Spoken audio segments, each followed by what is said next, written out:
할렐루야. 오늘 이 아침에 나오신 여러분들을 주님의 이름으로 환영하고 축복합니다. 오늘은 사순절 두 번째 주일이자 3월 첫 주입니다. 내일이면 만물이 잠에서 깬다는 경칩입니다. 이미 남도에는 매화가 피고 새싹이 돋아나는 생동하는 계절이 됐습니다.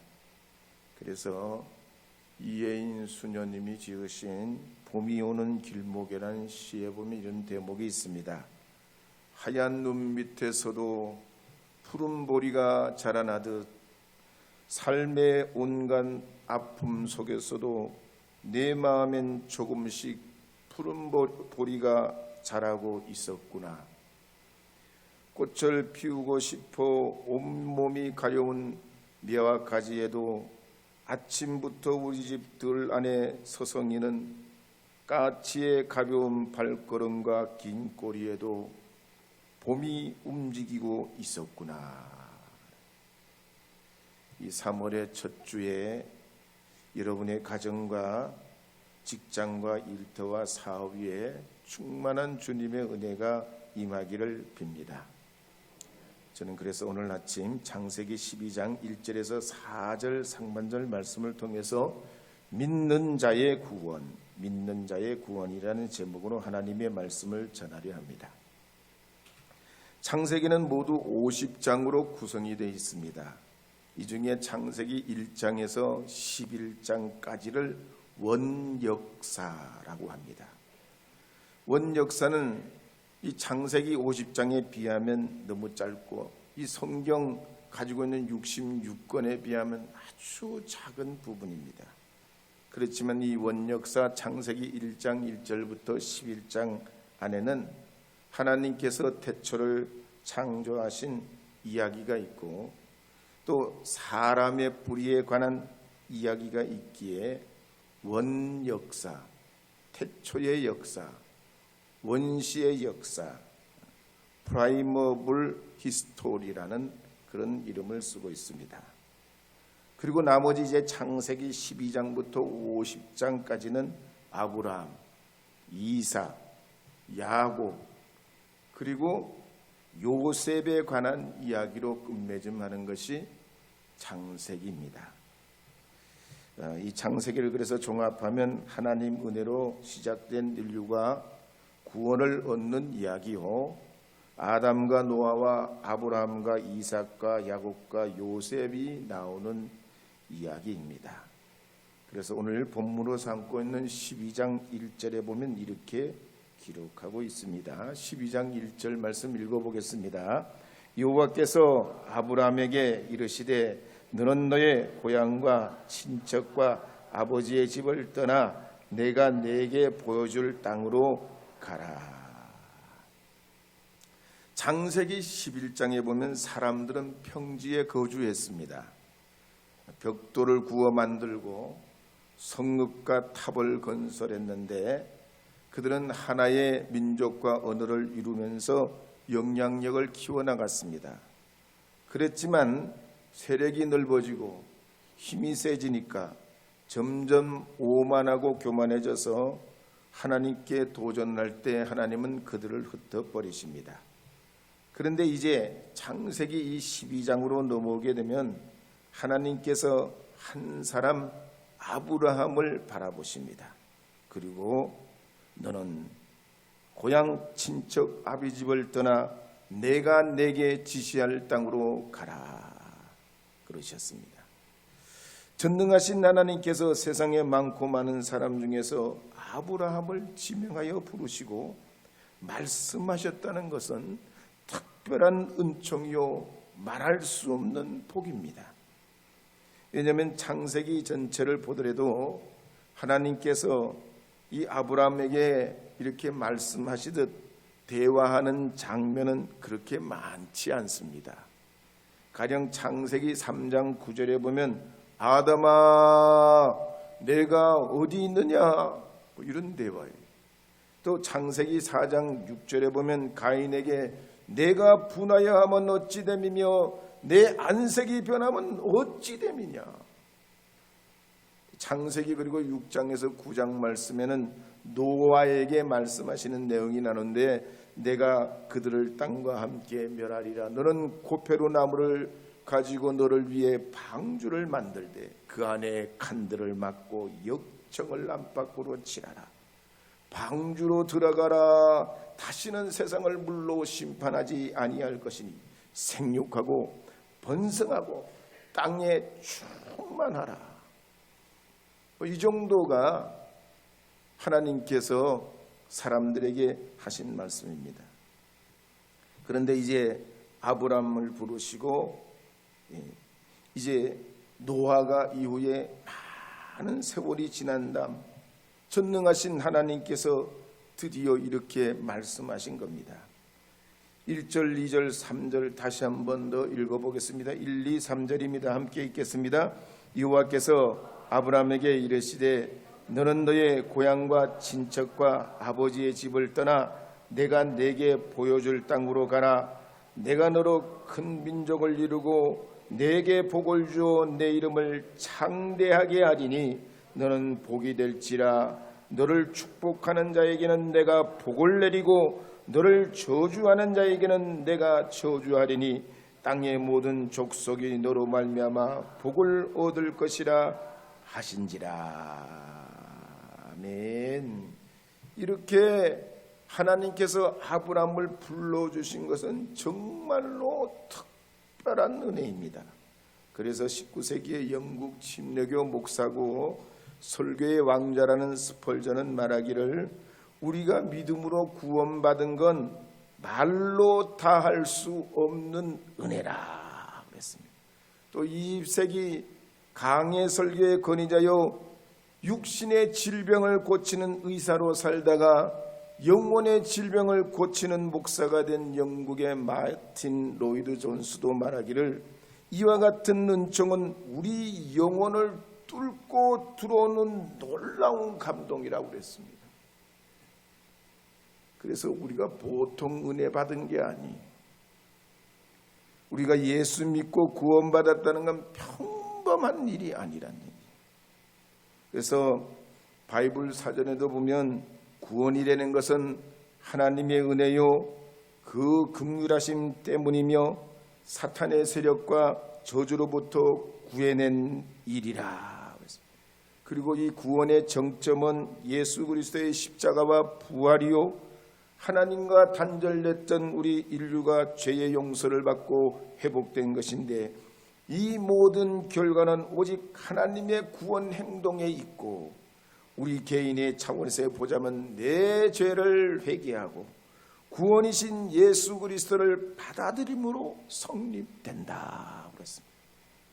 그러니 하나님의 택하심, 이 부르심, 구원이 얼마나 큰 은혜냐 말입니다.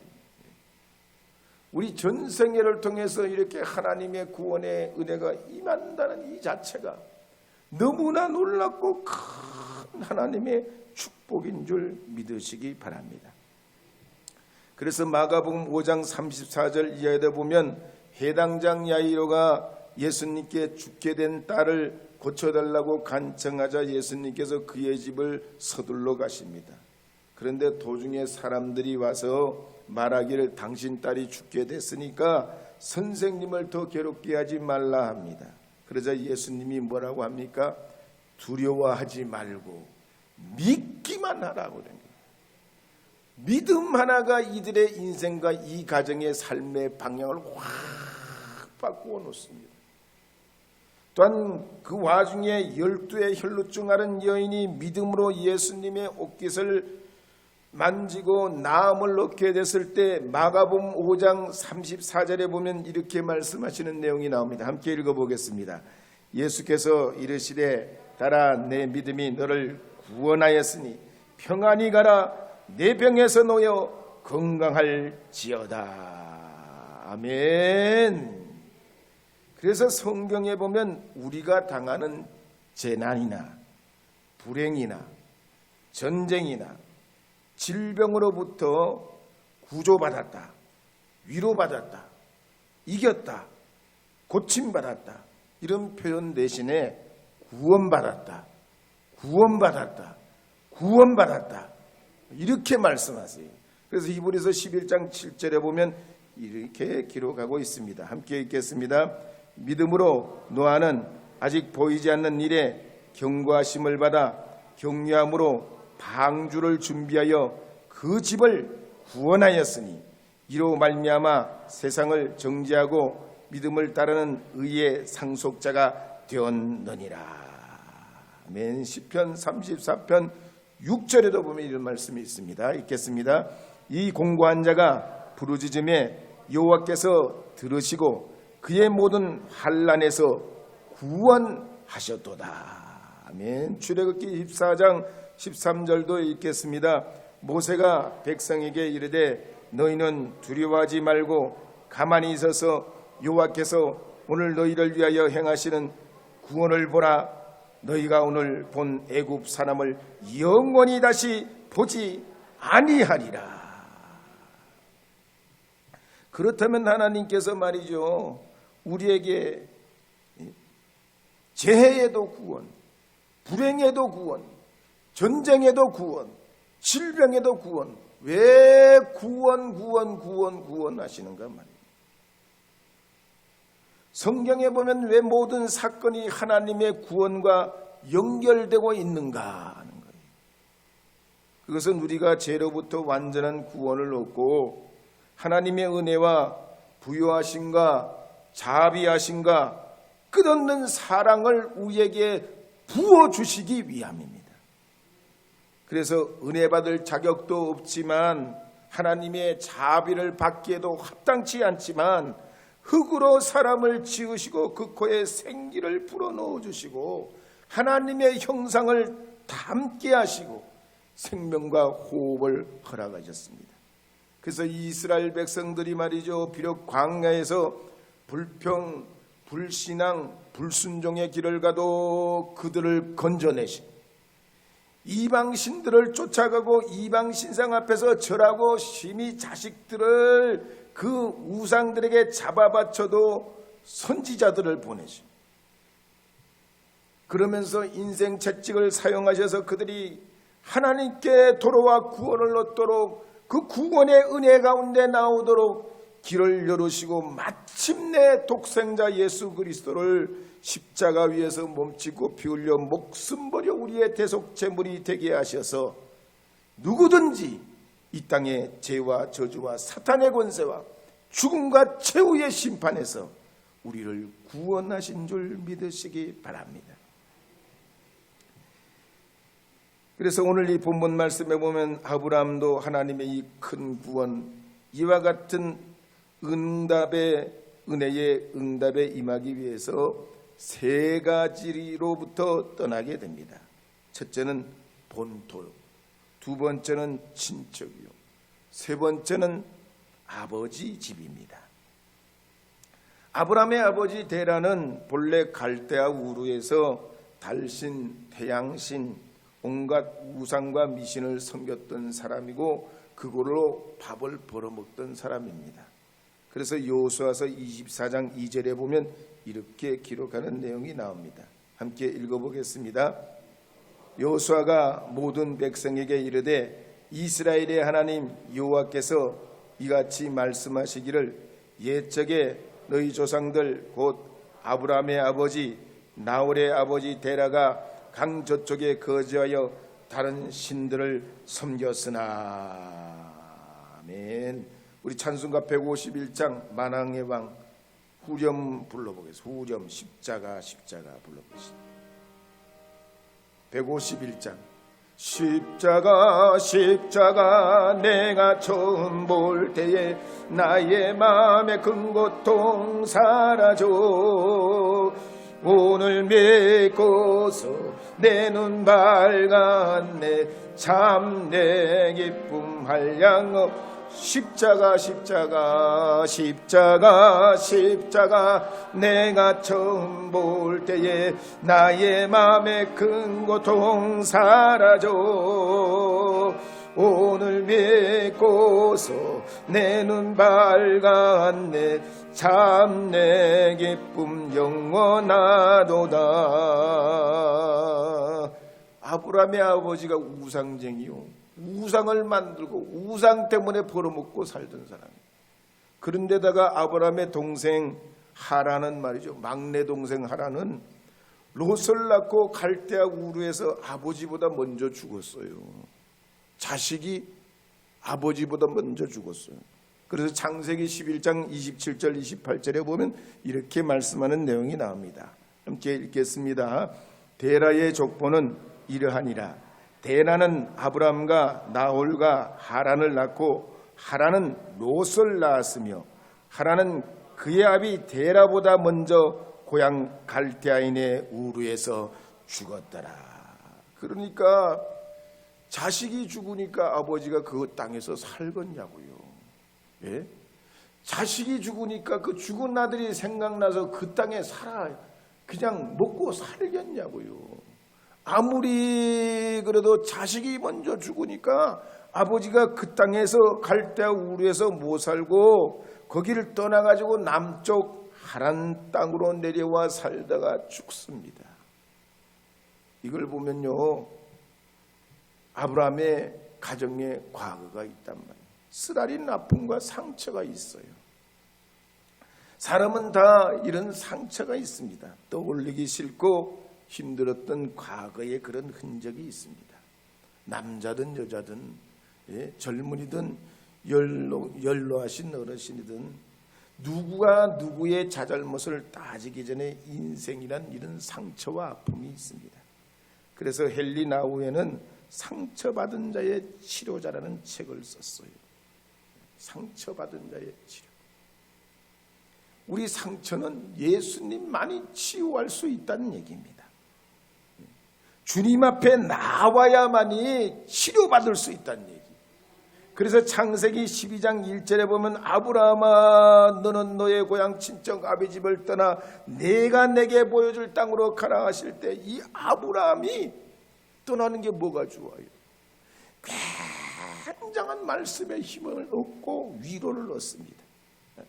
아버지 친척 고향집을 떠나는 게 쉽지 않지만 그 말씀의 힘을 얻고 위로를 받아가지고 일어나 가나안 땅으로 나가 새 출발을 하게 됩니다. 그러면서 이 아브라함의 가정이 꼬였던 실타래가 서서히 풀리게 됩니다. 우리 하나님의 행하심은 이와 같습니다. 천지 창조를 하실 때도 보면 하늘과 땅과 바다와 육지를 만드시고 거기를 빈 공간으로 두시지 아니하시죠?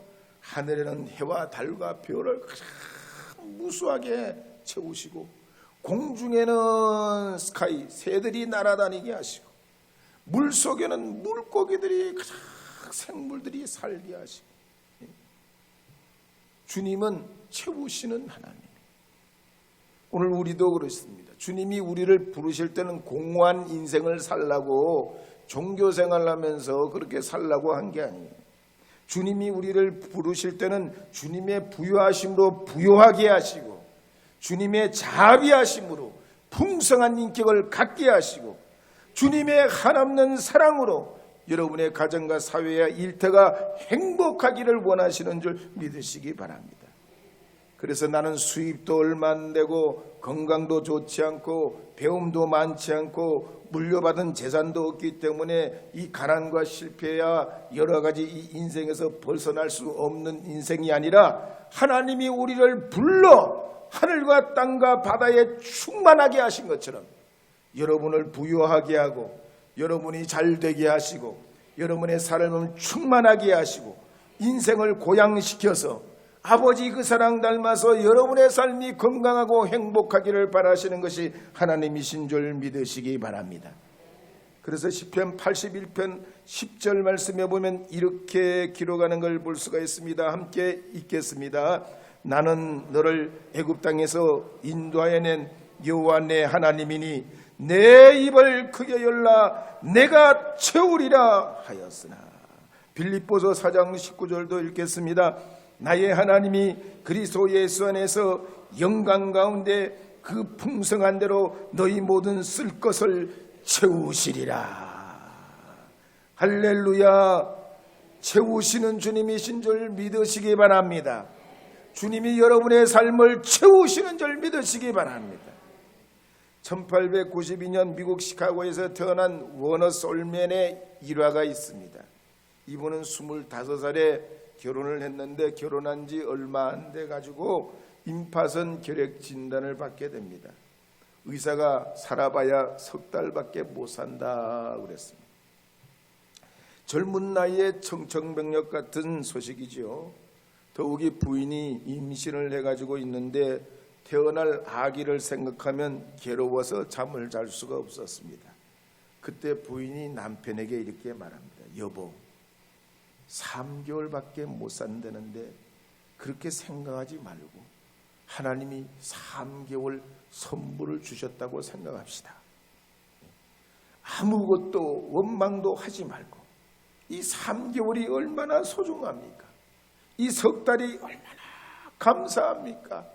석 달 천금같이 내 인생에서 가장 아름답게 우리 부부가 만들어 봅시다.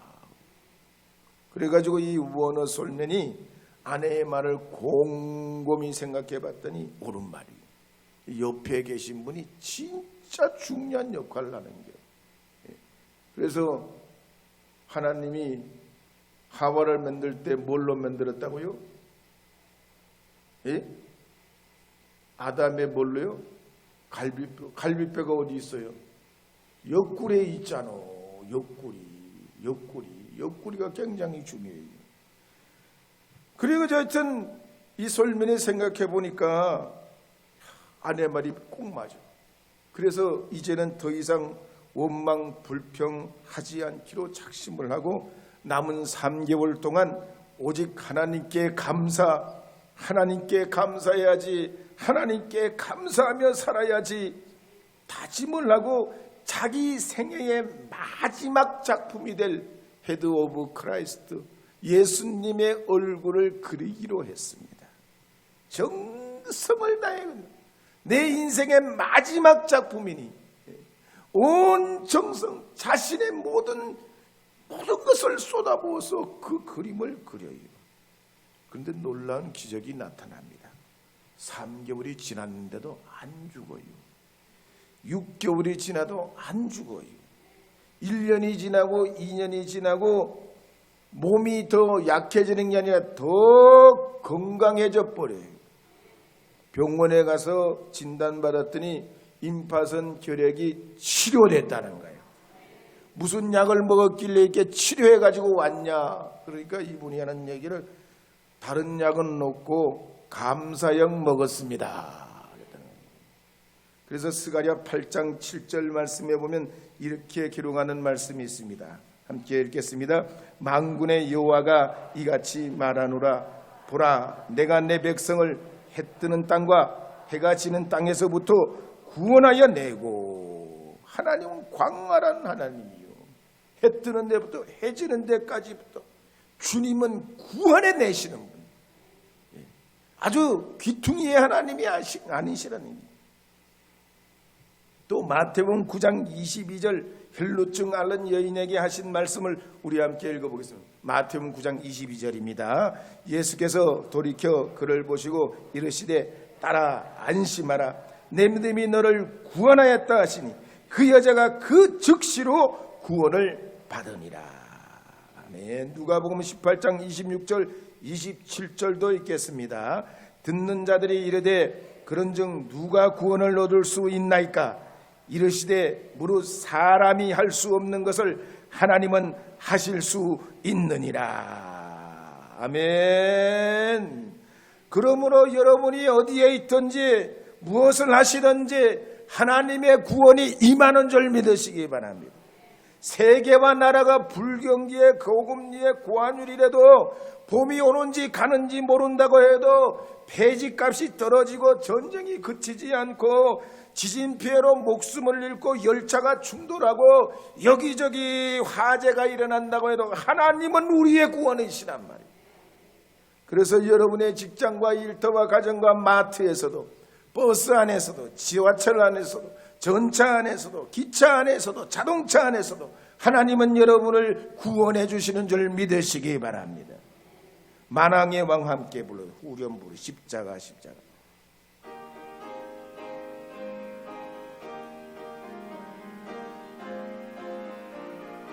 십자가 내가 처음 볼 때에 나의 마음의 큰 고통 사라져 내 눈 고서 내 눈 밝았네 참 기쁨 영원하도다. 십자가 내가 처음 볼 때에 나의 마음의 큰 고통 사라져 오늘 믿고서 내 눈 밝았네 참 내 기쁨 영원하도다. 십자가 내가 처음 볼 때에 나의 마음의 큰 고통 사라져 오늘 믿고서 내 눈 밝았네 참 내 기쁨 영원하도다. 창세기 12장 1절 2절 한 번 더 읽겠습니다. 12장 1절 2절입니다. 여호와께서 아브라함에게 이르시되 너는 너의 고향과 친척과 아버지의 집을 떠나 내가 내게 보여줄 땅으로 가라. 내가 너로 큰 민족을 이루고 내게 복을 주어 내 이름을 창대하게 하리니 너는 복이 될지라. 이렇게 아브라함이 하나님의 말씀을 따라서 고향 친척 아버지 집을 떠나는 일은 굉장한 도전이었습니다. 새로운 길이지요. 낯선 길입니다. 그러나 이 길은 복을 받는 길입니다. 지나고 보니 복을 받는 길이란 말이에요. 최근에 사이토 히토리가 쓴 1% 부자의 법칙이라는 책이 나왔는데 거기에 보면 가속의 법칙이라는 챕터에 보면 돈도 일도 풍요도 눈덩이처럼 된다는 거죠. 있는 사람이 더 벌잖아요. 없는 사람은 벌기가 어려고 시드머니가 중요하다잖아요. 우리 신앙과 믿음의 길도 그래요. 갈수록 더 커지는 거야. 갈수록. 믿음이 없을 때는 그 믿음을 갖기가 어려워. 믿음이 생기면 그 씨앗이 생기면 그 믿음으로부터 파생되는 하나님의 은혜와 축복이 크고 놀라워요. 이 성경시대에 아브라함도 그랬고 오늘 우리도 그렇습니다. 안 된다 못한다 할 수 없다는 이 산불에 빠지면 안 돼요. 안 된다 못한다 할 수 없다. 이건 불신앙의 표징이. 하나님이 하시면 됩니다. 하나님이 이끄시면 됩니다. 하나님이 하시면 됩니다. 아멘입니다. 아멘입니다. 근래 미국의 휘튼 칼러지의 로드니 스타크 교수가 쓴 기독교의 발흥이라는 책에도 보면 이런 이야기가 나옵니다. 그러니까 주 40년경에 예수님의 부활을 목격한 기독교인들이 예수님 직후에 약 1천여 명 정도로 출발했다는 거예요. 당연히 성경 보면 적은 숫자로 출발해요. 근데 이 300년 역사 동안에 로마 제국이 1천여 명으로부터 시작한 기독교인들을 온갖 박해로 고통스럽고 괴롭게 만들어요. 그런데 온갖 박해와 어려움이 가중됐지만 우리 기독교인이 어떻게 됐냐? 매년 평균 매년 40% 이상 부흥을 해버립니다. 나중에는 아예 로마 제국이 기독교를 국교로 삼아버려요. 어떻게 이런 부흥이 일어날 수 있었냐? 이스타크 교수는 이 점에 착안해서 4가지 정도를 관찰합니다. 첫째, 기독교인들은 세상 사람들과 구별된 삶을 살았다는 겁니다. 당시 기독교인들이 무슨 신학대학을 나왔거나 성경 전문 훈련을 받았거나 뭐 선교 훈련을 받았거나 단기 선교를 갔거나 뭐 그러지를 않습니다. 어떤 방법도 없고 권력도 없어요. 그저 순교하는 신앙 가지고 가정을 통해 부모는 자녀들에게, 자녀들은 또 그 자녀들에게 신앙을 가르치고 배웁니다. 이거이 다른 거예요. 세상과 다른 삶. 두 번째는 스타크 교수가 집중한 건 뭐냐면 성도들이 서로 진심으로 섬기고 참으로 사랑으로 돌봤다는 겁니다. 역사 기록을 보면 주 165년에서 180년 약 15년 동안에 로마 제국 안에는 상상을 초월하는 역병이 돕니다. 로마 제국 안에 인구 3분의 1이 역병으로 죽습니다. 많이 죽을 때는 하루 5천 명이 죽어요. 우리 코로나는 아무것도 아니죠. 코로나는 아무것도 아니에요. 사람에게는 면역력이 98%가 있다잖아요. 어떤 질병이 와도 이겨내는 능력을 하나님이 우리에게 허락하셨다니까요. 코로나 겁낼 필요 없어요. 근데 어쨌든 매일 5천 명씩 죽으니까 이 제국 안에 맨날 초상집이잖아요. 근데 이때 기독교인들이 어떡하냐? 어떤 집단들보다도 생존율이 높았다고 그래요. 왜? 서로 돌봐주는 거야. 희생적으로 형제들을 돌봐줘. 형제들을 넘어서 믿지 않는 사람들에게까지 병든 자, 고통받는 자들을 돌봐주고 그들을 그리스도의 사랑으로 감싸주는 거예요. 세 번째로 초기 기독교인들은 성경의 가르침대로 결혼하고 가정을 지켜냈기 때문에 이렇게 됐다는 거예요.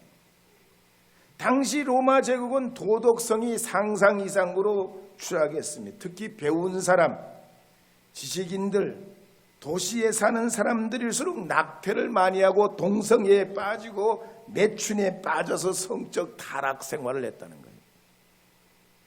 그런데다가 전쟁을 자주 치렀기 때문에 남자들 숫자는 턱없이 부족하고 여자들이 30% 많아가지고 여자들이 말이죠. 아이가 태어나면 말이에요. 여자애면 말이에요. 여자가 많으니까 어떻게 돼?